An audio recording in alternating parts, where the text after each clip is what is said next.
লেখিকা বর্ষা ঘোষের বুনো ওল বাঘা তেঁতুল। দত্তবাড়িতে সকাল বিকেল ঝগড়ার শব্দ শোনা এখন আর নতুন কিছু নয়।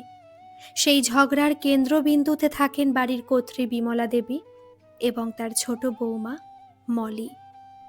একদিন সকালে বিমলা দেবী তার মৃত স্বামীর ছবির সামনে দাঁড়িয়ে বিড়বিড় করে বলছিলেন, তুমি চলে গেলে, আমায় সঙ্গে নিয়ে গেলে না কেন? এই সংসারে বেঁচে থাকার আর কোনো ইচ্ছা নেই আমার। ঠিক তখনই ঘরে ঢুকলো ছোট বৌমা মলি। কথাটা শুনে সে হেসে বলল, মা, বাবা যখন উপরে যাওয়ার টিকিট কাটছিলেন, মনে হয় নিজেরটা কাটার পর সিগন্যাল চলে গিয়েছিল, তাই আপনার টিকিটটা আর কাটা হয়নি। বিমলা দেবী চোখ বড় বড় করে বললেন, কি বললে? না না, কিছুই বলিনি। সেই সময় মলির হাতে ধুনুচি ছিল। মলি তখন সারা ঘরে ধুনো দিচ্ছিল। মলি পাখা দিয়ে ধোঁয়াটা একটু বেশি করে শাশুড়ির দিকে উড়িয়ে দিল। মুহূর্তের মধ্যে বিমলা দেবী কাশতে কাশতে চিৎকার করে উঠলেন, ওরে বাবা, মেরে ফেললি নাকি? এত ঝাঁজ কেন? মলি নিরীহ মুখে বলল, কিছু না মা, দুটো শুকনো লঙ্কা দিয়েছি। বাড়িতে নাকি নেগেটিভ শক্তির আনাগোনা শুরু হয়েছে, তাই ভাবলাম তাড়িয়ে দিই, বলে হেসে হেসে চলে গেল। রাগে ফুঁসতে ফুঁসতে বিমলা দেবী নিজের ঘরে গিয়ে খাটে আসর উপর বসে পড়লেন। তবে এই শাশুড়ি বৌমার লড়াইয়ের শুরু আজকের নয়। অনেক বছর আগে নিজের পছন্দে বড় ছেলে অমিতের বিয়ে দিয়েছিলেন সীমার সঙ্গে। কিন্তু বিয়ের পর থেকেই সীমার জীবনে শান্তি বলে কিছু ছিল না। সীমা যতই ভালো কাজ করুক না কেন, বিমলা দেবী সব সময় খুঁত খুঁজে বের করতেন। রান্নায় নুন কম, ঝাল বেশি, ঘর ঠিক মতো পরিষ্কার নয়, কোনো না কোনো অভিযোগ থাকতই। শুধু তাই নয়, কথায় কথায় সীমার বাবা মাকে পর্যন্ত অপমান করতেন তিনি। সীমা অত্যন্ত শান্ত স্বভাবের মেয়ে ছিল, প্রতিবাদ করার সাহস তার ছিল না, তাই সে চুপচাপ সব সহ্য করত আর একা একা কাঁদত। ছেলেরাও মায়ের বিরুদ্ধে কিছু বলতে পারতো না। কেউ প্রতিবাদ করলে বিমলা দেবী কান্না শুরু করে বলতেন, হ্যাঁ হ্যাঁ, তোমাদের বাবা তো চলে গেছে, আমিও যদি তার সঙ্গে চলে যেতাম তাহলে তোদের জ্বালা মিটত। এই আবেগী কথার সামনে সবাই চুপ করে যেত। আসলে বিমলা দেবীর স্বভাবটা এমনই ছিল। ছোটবেলায় তিনি নিজের শাশুড়ির সঙ্গেও খুব একটা ভালো ব্যবহার করেননি। বয়সকালে শাশুড়িকে ঠিকমতো সেবা করা তো দূরের কথা, অনেক সময় খাবার পর্যন্ত অবহেলায় দিতেন। 3 ভাইয়ের যৌথ সংসারে বউ হয়ে এসেও তিনি বেশি দিন থাকতে পারেননি। হিংসুটে এবং কর্তৃত্বপরায়ণ স্বভাবের জন্য স্বামীকে নিয়ে আলাদা সংসার করেছিলেন। সময়ের সঙ্গে সেই স্বভাব বদলায়নি, বরং আরও বেড়েছিল। এরপর ছোট ছেলে রাজেশ নিজের পছন্দে মলিকে বিয়ে করে বাড়িতে আনে। তখনও করেছিলেন নানান রকম অভিনয়। শ্বশুর বাড়িতে এসেই মলি বড় যা সীমার প্রতি হওয়া অন্যায়গুলো নিজের চোখে দেখতে পেল। সীমার কষ্ট দেখে সে মনে মনে ঠিক করল, শাশুড়িকে একটু শিক্ষা না দিলে চলবে না। কিছুদিন পরে কাজের সূত্রে অমিত সিঙ্গাপুরে যেতে হয়। সীমাকে অমিত নিজের সঙ্গে নিয়ে যায়। শাশুড়ি আপত্তি জানিয়েছিলেন ঠিকই, তখন মলি তার হাত ধরে বলেছিল, দিদি ভাই, তুমি নিশ্চিন্তে যাও, এই বাড়ির দায়িত্ব আমি নিলাম। সিঙ্গাপুরে সীমা চলে যাওয়ার পর মলির সঙ্গে শুরু হলো বিমলা দেবীর নতুন অধ্যায়। একদিন মলি খুব যত্ন করে রান্না করেছিল। দুপুরে খাবার পরিবেশন করার পর বিমলা দেবী প্রথম গ্রাস মুখে দিয়েই বললেন, ছি ছি, এটা আবার রান্না হয়েছে? নুন কম, ঝাল বেশি। রাজেশ অবাক হয়ে বলল, কই মা, আমার তো বেশ ভালোই লাগছে। ব্যাস, শুরু হয়ে গেল ঝড়। তার মানে আমি মিথ্যে বলছি? না মা, আমি তো তা বলিনি। সব বুঝি। এখন মাকেই মিথ্যেবাদী বানাবে বলে আবার স্বামীর ছবির দিকে তাকিয়ে কান্না শুরু করলেন। পরদিন মলি একটা নতুন বুদ্ধি বের করলো। সকালে চা দিয়ে রান্নাঘরে যাওয়ার সময় সে ইচ্ছে করে পড়ে যাওয়ার ভান করলো। মা গো, পায়ে খুব ব্যথা পেয়েছি। বিমলা দেবী দৌড়ে এলেন। কি হয়েছে? মা, আজ মনে হয় রান্না করতে পারবো না। আপনি একটু করে দিন না, দেখুন পায়ে কেমন চোট পেয়েছি। বিমলা দেবী প্রথমে অস্বস্তিতে পড়লেও শেষ পর্যন্ত রাজি হলেন। সেদিন তিনি ভাত, ডাল, কাতলা মাছের সর্ষে আর আমের চাটনি রান্না করলেন।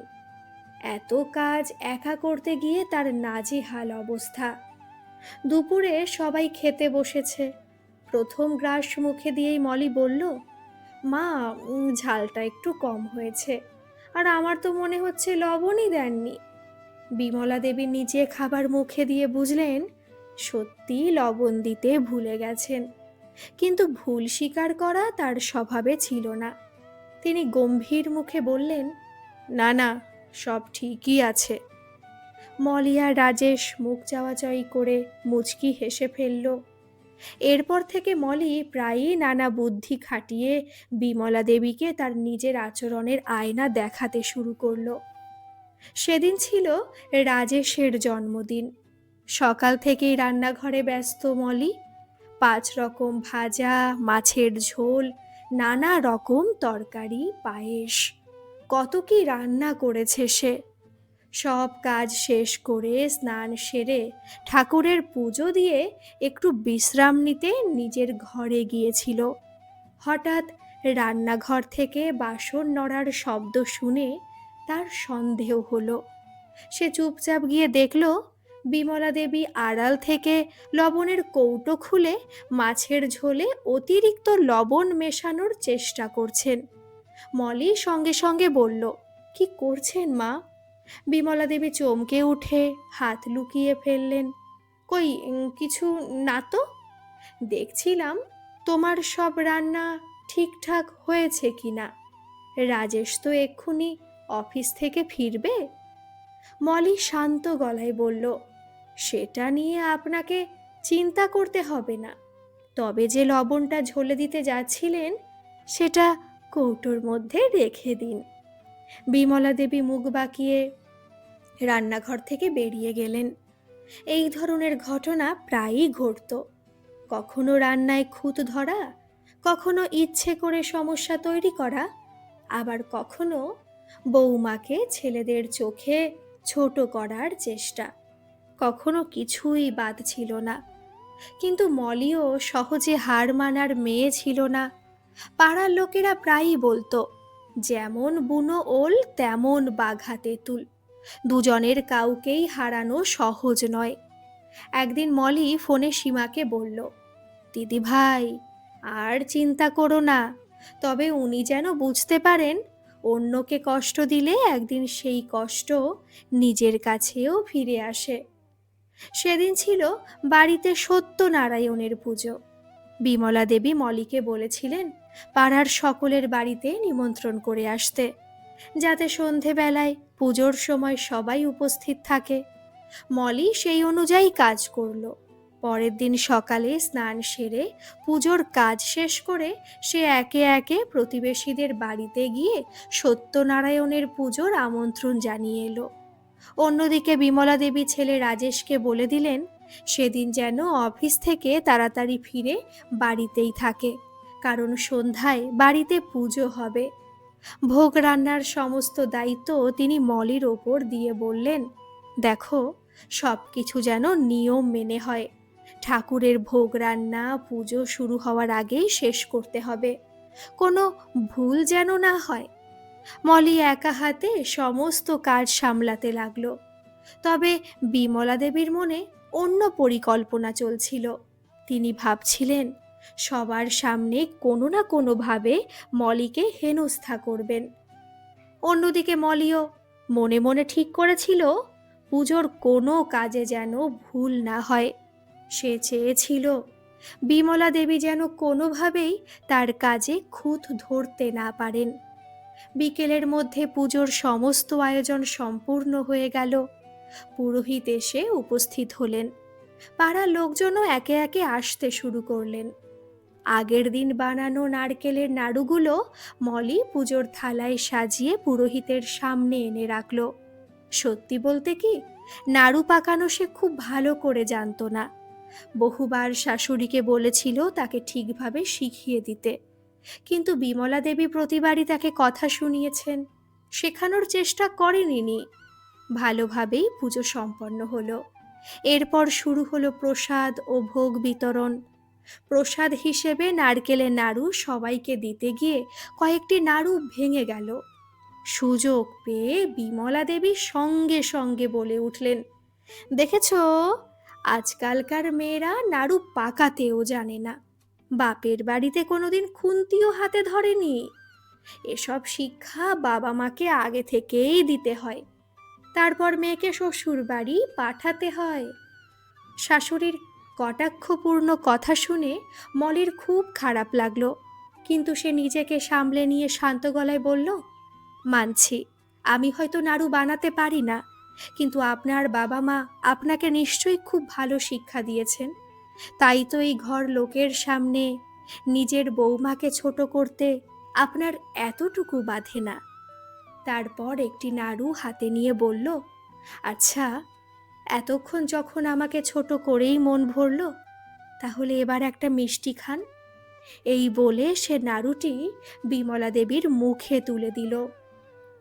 পরিস্থিতি অস্বস্তিকর হয়ে উঠতেই প্রতিবেশীরা প্রসাদ নিয়ে দ্রুত বাড়ি ফিরে গেলেন। সবাই বুঝতে পেরেছিলেন ঝগড়া আরও বাড়তে পারে।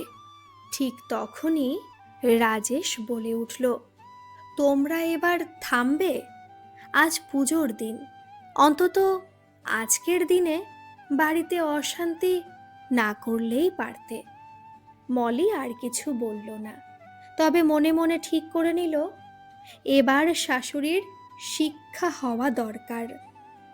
কয়েক সপ্তাহ পরে রাজেশের অফিস থেকে ট্যুরে যাওয়ার নির্দেশ এলো।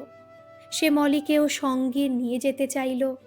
বিয়ের পর দুজনের কোথাও ঘুরতে যাওয়া হয়নি, তাই রাজেশ বলেছিল, অফিসের কাজ শেষ হলেই আমরা একটু ঘুরে আসব। বেড়াতে যাওয়ার জন্য কেনাকাটাও হয়ে গিয়েছিল, কিন্তু বিমলা দেবী ঠিক করলেন কোনোভাবেই মলিকে ছেলের সঙ্গে যেতে দেবেন না। হঠাৎ একদিন তিনি অসুস্থতার অভিনয় শুরু করলেন।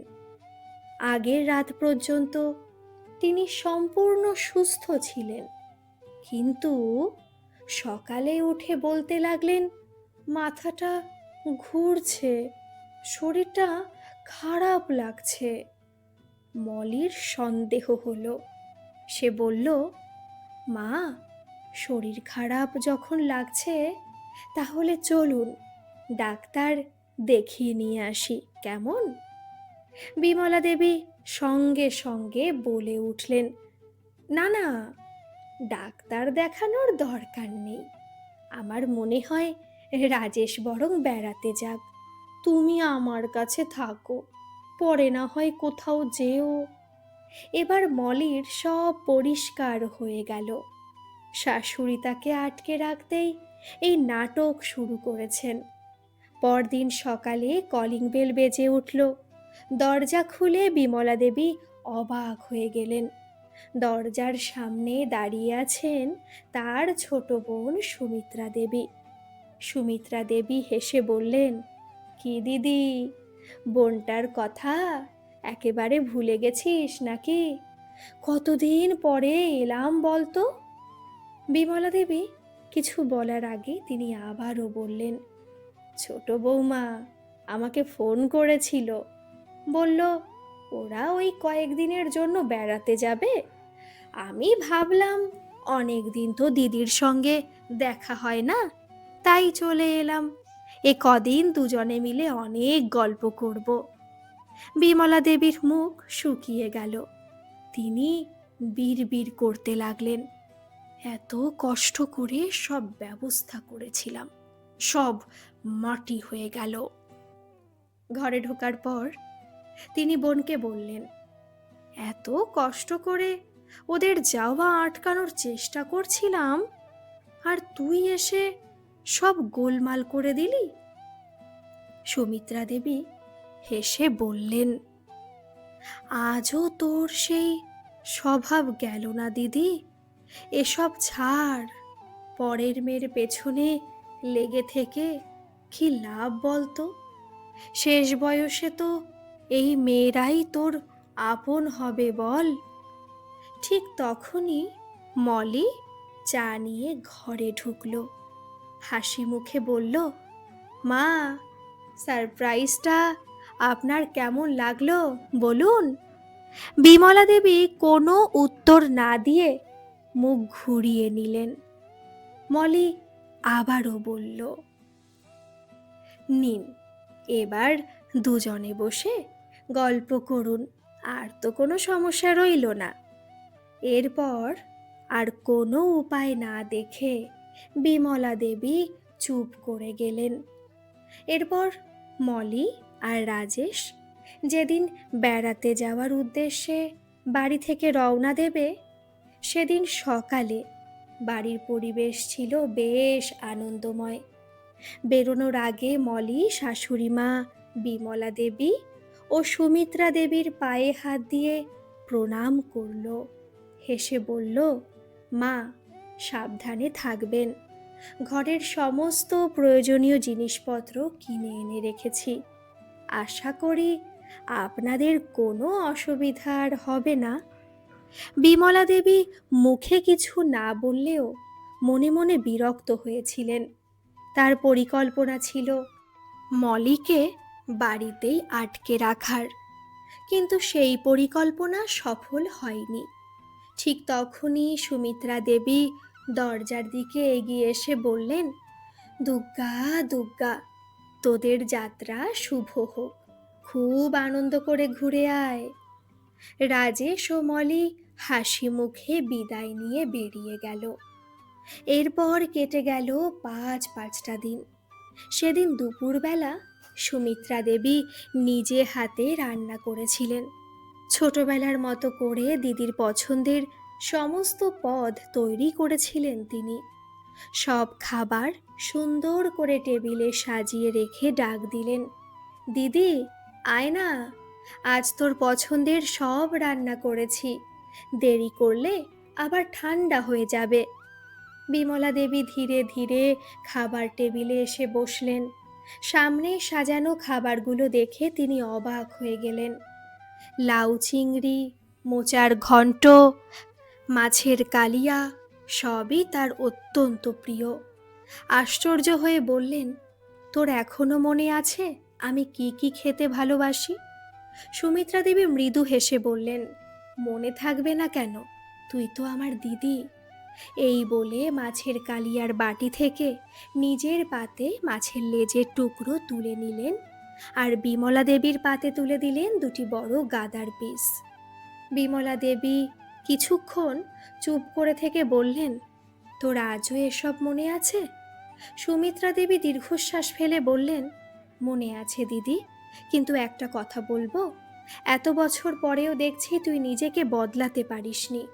আমি ভেবেছিলাম সময়ের সঙ্গে সঙ্গে হয়তো বদলে গেছিস। বিমলা দেবী চুপ করে রইলেন। সুমিত্রা দেবী আবার বলতে শুরু করলেন, তোর খবর আমি নিয়মিত পেতাম। রাজেশ অন্তত 6 মাসে একবার আমার কাছে এসে দেখা করত। ওর কাছ থেকেই তোদের সব খবর পেতাম। কিছুক্ষণ থেমে তিনি বললেন, আর একটা কথা আজ তোকে জানাতেই হবে, আমি সেদিন মিথ্যে কথা বলেছিলাম। বিমলা দেবী অবাক হয়ে তাকালেন, কি মিথ্যে কথা? আমি তোকে বলেছিলাম মলি আমাকে ফোন করে ডেকেছে। আসলে ব্যাপারটা তা নয়, আমার সঙ্গে হঠাৎ রাস্তায় দেখা হয়েছিল মলির।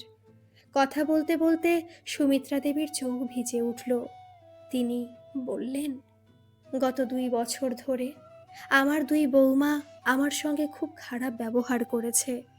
তাদের কথা মতো সংসারের সমস্ত কাজ করেছি, ভোর থেকে রাত পর্যন্ত খেটেছি, কিন্তু বিনিময়ে পেয়েছি শুধু অবহেলা আর অপমান। আমার দুই ছেলে বাইরে চাকরি করে, তাদের কিছু বলতে গেলে তারা আমার কোনো কথাই বিশ্বাস করতো না। ধীরে ধীরে অপমান বাড়তে লাগলো। একদিন তো দুই বৌমা মিলে আমার সমস্ত জিনিসপত্র বাড়ির বাইরে ফেলে দিল। বলল ওই বাড়িতে নাকি আমার আর কোনো জায়গা নেই। বিমলা দেবী বিস্ময়ে তাকিয়ে রইলেন। সুমিত্রা দেবী কাপা গলায় বললেন, আমি বুঝতেই পারিনি, কৌশলে আমার সমস্ত সম্পত্তি ওদের নামে লিখিয়ে নিয়েছে, বাড়ি জমি সব কিছু। দুদিন রাস্তার ধারে কাটিয়েছি, কোথায় যাব কি করব কিছুই বুঝতে পারছিলাম না। ঠিক তখনই কাকতালীয়ভাবে মলির সঙ্গে আমার দেখা হয়। চোখ মুছে তিনি বললেন, মলি আমাকে ওই অবস্থায় দেখে এক মুহূর্ত দেরি করেনি, সঙ্গে সঙ্গে তোদের বাড়িতে নিয়ে আসে আর বলে, এখনই সব কথা তোকে জানাতে হবে না। বিমলা দেবী নির্বাক হয়ে শুনছিলেন। সুমিত্রা দেবী বললেন, রাজেশ আর মলি ঠিক করেছে, আমি এখন থেকে এই বাড়িতেই থাকব। তারপর দিদির হাত ধরে বললেন, দিদি, ভাগ্য করে তুই দুই ছেলে পেয়েছিস, ভাগ্য করে দুই বৌমা পেয়েছিস। এবার অন্তত নিজেকে বদলাস। হিংসার কটু কথা দিয়ে কখনো সুখ পাওয়া যায় না। কথাগুলো বলতে বলতে সুমিত্রা দেবীর চোখে জল চলে এলো। ঠিক তখনই তিনি মৃদু হেসে বললেন, আচ্ছা, এত গুরুগম্ভীর কথা থাক। আজ যে তোর পছন্দের রান্নাগুলো হয়েছে তার সব বাজার কিন্তু করে দিয়ে গেছে তোর ছোট বৌমা মলি। বিমলা দেবী অবাক হয়ে গেলেন। এরপর সুমিত্রা দেবী একটি বাটিতে পায়েস নিয়ে সামনে এগিয়ে দিয়ে বললেন, শুভ জন্মদিন দিদি। বিমলা দেবী চমকে উঠলেন। ঠিক সেই সময় পিছন থেকে একসঙ্গে দুটো কণ্ঠস্বর ভেসে এলো, শুভ জন্মদিন মা। ঘুরে তাকিয়ে তিনি দেখলেন বড় ছেলে অনির্বাণ আর বড় বৌমা সীমা দাঁড়িয়ে আছে। বিমলা দেবীর চোখ দিয়ে টপ টপ করে জল গড়িয়ে পড়তে লাগলো। সীমা এগিয়ে এসে শাশুড়ি মায়ের চোখের জল মুছে দিয়ে বললেন, মা, আজকের দিনে আর কাঁদবেন না। কাপা গলায় বিমলা দেবী বললেন, তোরা কি করে জানলি আজ আমার জন্মদিন? সুমিত্রা দেবী হেসে বললেন, আমার কাছ থেকেই জেনেছে। তুই কি খেতে ভালোবাসিস তাও আমি বলেছি, আর সব আয়োজন করেছে তোর ছোট বৌমা। তারপর মজা করে বললেন, সারপ্রাইজটা কিন্তু এখনো শেষ হয়নি। তুই জানতিস না অনির্বাণ আর সীমা আজই আসবে। বিমলা দেবী আর নিজেকে সামলাতে পারলেন না। তিনি সীমাকে জড়িয়ে ধরে বললেন, আমাকে ক্ষমা করে দিও মা, তোমার প্রতি আমি অনেক অন্যায় করেছি। সীমা মৃদু হেসে বলল, মা, দিন শেষে আমরা সবাই একসঙ্গে আনন্দে আছি, এর চেয়ে বড় পাওয়া আর কি হতে পারে? পুরনো সব কষ্ট আজ মুছে যাক। অনির্বাণ বলল, মা, আমার এখানে পোস্টিং হয়েছে, এখন থেকে আমরা এখানেই থাকব। এ কথা শুনে বিমলা দেবীর মুখ আনন্দে উজ্জ্বল হয়ে উঠল। ঠিক তখনই ছোট্ট রিভু দৌড়ে এসে ঠাম্মাকে জড়িয়ে ধরল। ঠাম্মা, আমি এসেছি। নাতিকে বুকে জড়িয়ে ধরে বিমলা দেবীর চোখ আবারও ভিজে উঠল। তবে এবার সেই জল ছিল আনন্দের।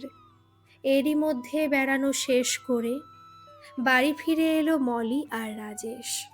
ঘরে ঢুকেই মলি হেসে বলল, কি হলো মা, আপনাকে সঠিক পথে আনতে পারলাম তো? বিমলা দেবী উঠে এসে মলির হাত ধরে বললেন, আমার ভুলের জন্য আমাকে ক্ষমা করে দিও বৌমা, আমি তোমাকে কোনো দিন বুঝতে পারিনি। মলি শান্ত গলায় বলল, মা, হিংসা দিয়ে কখনো ভালো থাকা যায় না। আপনি নিজেও ভালো থাকতে পারেননি বলেই হয়তো অন্যদের কষ্ট দিতেন। কিন্তু এখনো সময় আছে সব বদলে দেওয়ার। বিমলা দেবী মাথা নাড়লেন। এরপর সীমা ও মলি একসঙ্গে একটি খাম এনে বিমলা দেবীর হাতে দিল। এটা কি? অবাক হয়ে জিজ্ঞেস করলেন তিনি। মলি বলল, খুলে দেখুন।